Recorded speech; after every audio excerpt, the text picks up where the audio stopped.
आज मी तुमच्यासोबत केसांच्या सगळ्या काही समस्येवरती फक्त एकच रेमेडी शेअर करणार आहे, ज्यामुळे तुमची केस गळती कायमची बंद होईल आणि केसांची वाढ अनेक वर्षांपासून एकाच जागेवरती थांबलेली असेल तर ती देखील अगदी झपाट्याने वाढण्यासाठी सुरुवात होईल. आणि सोबतच तुम्हाला इतर कोणतीही स्कॅल्पशी संबंधित समस्या असेल तर त्या देखील सगळ्या समस्या हळूहळू कमी होण्यासाठी मदत होईल. आणि जर तुमचा विश्वास बसत नसेल तर आपला हा व्हिडिओ तुम्ही शेवटपर्यंत नक्की बघा. आणि मी सांगितलेली ही रेमेडी तुम्ही स्टेप बाय स्टेप फॉलो देखील करायला अजिबात विसरू नका, जेणेकरून तुम्हाला देखील अगदी 100% रिझल्ट भेटतील. आणि तुम्ही इथं व्हिडिओमध्ये पाहू शकता माझे केस किती जास्त सिल्की, स्मूथ आणि शायनी आहेत. जर तुम्हाला देखील असेच केस हवे असतील तर मी सांगितलेली रेमेडी आणि मी सांगितलेल्या पद्धतीनेच तुम्हाला वापरायला हवी. चला तर मग आता जास्त वेळ न घालवता आपण आपल्या मॅजिकल अशा रेमेडीला सुरुवात करूया. पण त्या अगोदर तुम्ही आपला हा व्हिडिओ नक्की कोणत्या गावामधून किंवा मग कोणत्या शहरामधून पाहताय कमेंटमध्ये सांगायला अजिबात विसरू नका. तर बघा, आपली ही मॅजिकल अशी रेमेडी बनवण्यासाठी सगळ्यात पहिल्यांदा आपल्याला चहापत्तीचा वापर करायचा आहे. आणि बघा, चहापत्ती जेवढी आपल्या आरोग्यासाठी हानिकारक असते तेवढीच आपल्या केसांसाठी ती फायदेशीर असते. अनेक लोकांना चहापत्तीचे फायदे अजिबात माहीत नसतात, पण ज्या लोकांना चहापत्तीचे फायदे माहीत आहेत त्यांचे केस अगदी नैसर्गिक पद्धतीने चमकत असतात आणि सोबतच केसांची लांबी देखील वाढत असते.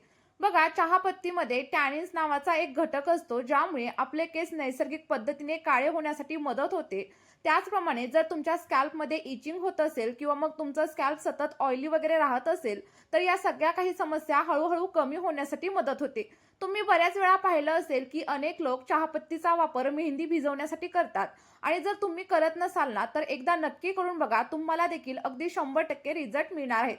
मी देखील आठवड्यातून कमीत कमी एक वेळा तरी चहापत्तीचा वापर माझ्या केसांसाठी करत असते आणि त्यामुळे माझे केस अतिशय सिल्की, स्मूथ आणि शायनी आहेत. त्यामुळे लक्षात ठेवा, मी सांगितलेल्या पद्धतीने जर तुम्ही ही रेमेडी तुमच्या केसांवरती वापरून बघितली तर त्यानंतर तुम्हाला मार्केटमधील महागडा असा कोणताही प्रोडक्ट वापरण्याची अजिबात गरज लागणार नाही. बघा, यासाठी आपल्याला काय करायचंय, एक स्वच्छ असा कंटेनर घ्यायचा आहे आणि यामध्ये साधारणतः 1 चमचा किंवा मग 1.5 चमचा एवढी चहापत्ती ऍड करा. इथे बघा, माझा चमचा काही अशा साईजचा आहे तर यानुसार मी साधारणतः 1.5 चमचा एवढी चहापत्ती घेतलेली आहे. जर तुमचा चमचा खूप जास्त मोठा असेल तर तुम्ही 1 चमचा चहापत्तीचा वापर केला तरी देखील चालेल. म्हणजेच काय, तर तुमच्या केसांच्या लांबीनुसार इथे तुम्ही चहापत्तीचं प्रमाण कमी किंवा जास्त देखील नक्कीच करू शकता. आता बघा, दुसरा आणि महत्त्वाचा असा घटक आपल्याला इथं घ्यायचा आहे आणि तो म्हणजे कांदा. लक्षात ठेवा, तुम्हाला पांढऱ्या कलरचा कांदा आपल्या या रेमेडीसाठी अजिबात वापरायचा नाहीये. जेवढ्या लाल कलरचा कांदा तुम्हाला भेटेल तेवढा लाल कांदा वापरण्याचा प्रयत्न करा, कारण लाल रंगाच्या कांद्यामध्ये खूप जास्त प्रमाणावरती सल्फर असतं आणि हेच सल्फर आपल्या केसांच्या वाढीसाठी मदत करतं. बघा, मी इथे छोट्या छोट्या साईजचे कांदे घेतलेले आहेत. जर तुम्हाला असे कांदे मिळाले तर तुम्ही याचा नक्कीच वापर करू शकता. आणि जर तुम्हाला अशा प्रकारचे कांदे मिळाले नाही तर तुम्ही मोठ्या आकाराच्या कांद्याचा वापर देखील इथं नक्कीच करू शकता. आता बघा, आपल्याला सगळ्यात पहिल्यांदा कांद्याला स्वच्छ करून घ्यायचं आहे आणि त्यानंतर आपण याच कांद्याला छोट्या छोट्या पीसेसमध्ये कट करून घेणार आहे. तुम्ही पाहिलेलं असेल, आता मार्केटमध्ये भरपूर असे प्रोडक्ट आहेत ज्यामध्ये कांद्याचा वापर केलेला असतो. आणि बघा, बऱ्याच कंपन्या काय करतात, शॅम्पूमध्ये कांद्याचा वापर करतात, कोणी सिरममध्ये करतं तर कोणी टोनरमध्ये देखील कांद्याचा वापर करत असतं. फक्त मी सांगितलेल्या पद्धतीने जर तुम्ही कांद्याचा वापर तुमच्या केसांवरती फक्त 2 महिन्यांसाठी करून बघितला तर तुमची केस गळती कायमची बंद होईल. आणि जर तुम्हाला टक्कल पडण्याची वगैरे समस्या जाणवत असेल ना तर त्या जागी देखील नवीन छोटे छोटे बेबी हेअर्स यायला सुरुवात होईल. यासाठी फक्त काय करायचंय, आपली ही रेमेडी सलग तुम्हाला 2 महिन्यांसाठी वापरून बघायची आहे. आणि बघा, आपल्या या रेमेडीची सर्वात खास गोष्ट म्हणजे आपण ही रेमेडी बनवण्यासाठी कोणत्याही प्रकारच्या केमिकलचा किंवा मग प्रिझर्वेटिव्हचा वापर अजिबात करत नाहीये. त्यामुळे ही रेमेडी तुम्ही तुमच्या लहान मुलांसाठी देखील नक्कीच वापरू शकता. म्हणजेच काय, तर आपली ही रेमेडी तुम्ही अगदी लहान मुलांसाठी, मुलींसाठी, मोठ्या पुरुषांसाठी, महिलांसाठी, सगळ्यांसाठी अगदी बिनधास्तपणे वापरू शकता. माझे देखील केस पहिल्यांदा खूप जास्त प्रमाणावरती गळत होते, पण जेव्हापासून ही रेमेडी मी माझ्या केसांवरती वापरायला सुरुवात केली तेव्हापासून माझी केस गळती कायमची बंद झाली आणि त्यासोबतच माझे केस अगदी खांद्यापासून ते कमरेपर्यंत लांब झालेले आहेत. तुम्हाला फक्त काय करायचंय, मी सांगितलेल्या पद्धतीनेच ही रेमेडी बनवायची आहे आणि आजपासूनच तुमच्या केसांवरती अप्लाय करायला सुरुवात करायची आहे. बऱ्याच वेळा आपण पाहत असतो की अनेक मुलींचे केस हे खूप जास्त प्रमाणात लांब असतात आणि दाट असतात. आणि जर तुम्हाला देखील तसेच केस हवे असतील ना तर ही रेमेडी एकदा तरी नक्कीच ट्राय करा.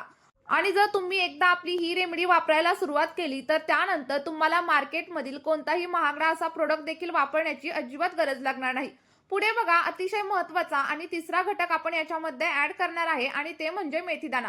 बघा, बऱ्याच लोकांना मेथीदाण्याचे फायदे माहीत नसतात, पण ज्या लोकांना याचे फायदे माहीत आहेत ना, त्यांचे केस अगदी कमरेपर्यंत नाही तर गुडघ्यापर्यंत लांब असतात.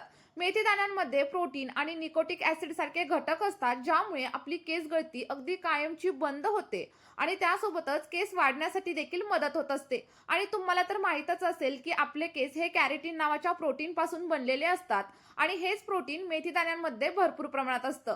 बघा, इथे साधारणतः 1 चमचा एवढा मेथीदाणा मी या रेमेडीसाठी वापरलेला आहे. जर तुम्हाला खूप जास्त प्रमाणावरती हेअरफॉल होत असेल तर तुम्ही 2 चमचे एवढ्या मेथीदाण्यांचा वापर करायचा आहे. आता बघा, सगळ्यात शेवटी आपण याच्यामध्ये आवळ्याचा देखील वापर करणार आहे आणि जर तुमच्याकडे फ्रेश आवळा नसेल तर तुम्ही आवळा पावडरचा देखील वापर नक्कीच करू शकता. तर आवळा इथं कशासाठी वापरायचा? कारण आजकाल बऱ्याच लोकांना अकाली पांढरे केस होण्याची समस्या भेडसावत असते आणि जर तुम्हाला हेच पांढरे झालेले केस काळे करायचे असतील तर या रेमेडीमध्ये तुम्हाला आवळ्याचा वापर नक्कीच करायचा आहे. कारण आवळा जेव्हा आपण केसांवरती अप्लाय करतो तेव्हा आपले केस अगदी नैसर्गिक पद्धतीने काळे होण्यासाठी मदत होते. आणि बघा, ज्या लोकांना केसांवरती पॅक लावायला आवडत असेल त्यांनी काय करायचं, आवळा पावडर घ्यायची, त्याच्यामध्ये थोडंसं लिंबू आणि सोबतच थोडंसं दही मिक्स करायचं आणि तो पॅक आठवड्यातून फक्त 2 वेळा केसांवरती अप्लाय करायचा. बघा, तुमचे पांढरे झालेले केस देखील हळूहळू काळे होण्यासाठी मदत होईल. आता बघा, सगळ्यात शेवटी आपण साधारणतः अर्धा ते 1 ग्लास एवढं फिल्टर केलेलं पाणी याच्यामध्ये ऍड करणार आहे आणि पाणी ऍड केल्याच्या नंतर सगळं काही मिश्रण व्यवस्थित असं मिक्स करून घ्या. बघा, इथे तुम्हाला बोरिंगचं पाणी किंवा मग खाऱ्या पाण्याचा वापर अजिबात करायचा नाहीये, तर तुम्ही पिण्यासाठी जे पाणी वापरता तेच पाणी आपल्या या रेमेडीसाठी वापरायचं आहे.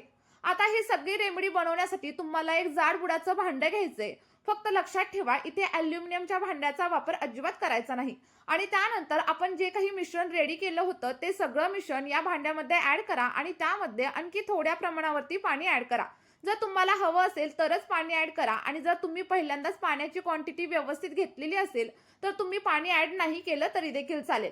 आणि त्यानंतर आपलं भांडं आपल्याला गॅसवरती ठेवायचं आहे आणि अगदी मीडियम फ्लेमवरती किंवा मग लो फ्लेमवरती सगळं काही मिश्रण व्यवस्थित असं बॉईल करून घ्यायचंय. आणि आता तुम्हाला एकच प्रश्न पडलेला असेल की हे सिरम रेडी होण्यासाठी नक्की किती वेळ लागतो आणि सिरम रेडी झालंय हे कसं ओळखायचं? तर सगळं काही व्हिडिओमध्ये मी तुमच्यासोबत सविस्तर शेअर करणार आहे, त्यामुळे तुम्ही व्हिडिओ स्किप वगैरे अजिबात करू नका. तर शेवटपर्यंत नक्की बघा. कारण बरेच लोक काय करतात, अर्धवट व्हिडिओ बघतात आणि रेमेडीचा वापर करतात आणि त्यानंतर त्यांना हवे तसे रिझल्ट अजिबात भेटत नाहीत आणि मग तेच लोक कमेंटमध्ये येतात आणि काही वेगवेगळ्या कमेंट करायला सुरुवात करतात. तर असं अजिबात करू नका. जर तुम्हाला 100% रिझल्ट हवा असेल तर तुम्ही व्हिडिओ शेवटपर्यंत नक्की बघा आणि मी सांगितलेल्या पद्धतीने स्टेप बाय स्टेप फॉलो देखील करा. बघा, आता हे सिरम रेडी होण्यासाठी आपल्याला साधारणतः 10 ते 12 मिनिटांचा टाइम लागतो आणि सिरम रेडी झालंय हे कसं ओळखायचं? तर आपल्या पाण्याचा कलर पूर्णपणे चेंज होतो आणि त्यासोबतच जर तुम्ही 1 ग्लास पाणी घेतलेलं असेल तर ते अर्धा ग्लास होईपर्यंत आपल्याला सगळं काही सिरम व्यवस्थित असं बॉईल करून घ्यायचंय.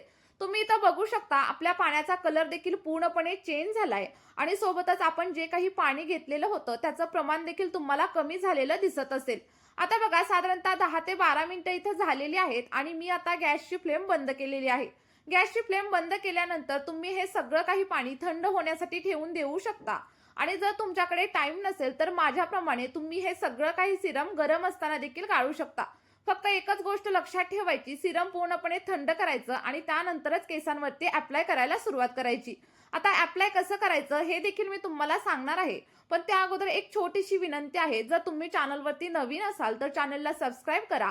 व्हिडिओ तुम्हाला थोडा जरी हेल्पफुल वाटत असेल तर व्हिडिओला एक लाईक करा आणि सोबतच तुम्ही हा व्हिडिओ कोणत्या गावामधून किंवा मग कोणत्या शहरामधून पाहताय कमेंटमध्ये सांगायला अजिबात विसरू नका. आता इथं तुम्ही बघू शकता, आपलं पॉवरफुल असं सिरम रेडी झालंय आणि हे सिरम तुमच्या केसांच्या अनेक समस्या कमी करण्यासाठी तुम्हाला मदत करणार आहे. आता हे सिरम वापरण्याच्या 2 वेगवेगळ्या पद्धती मी तुम्हाला सांगणार आहे.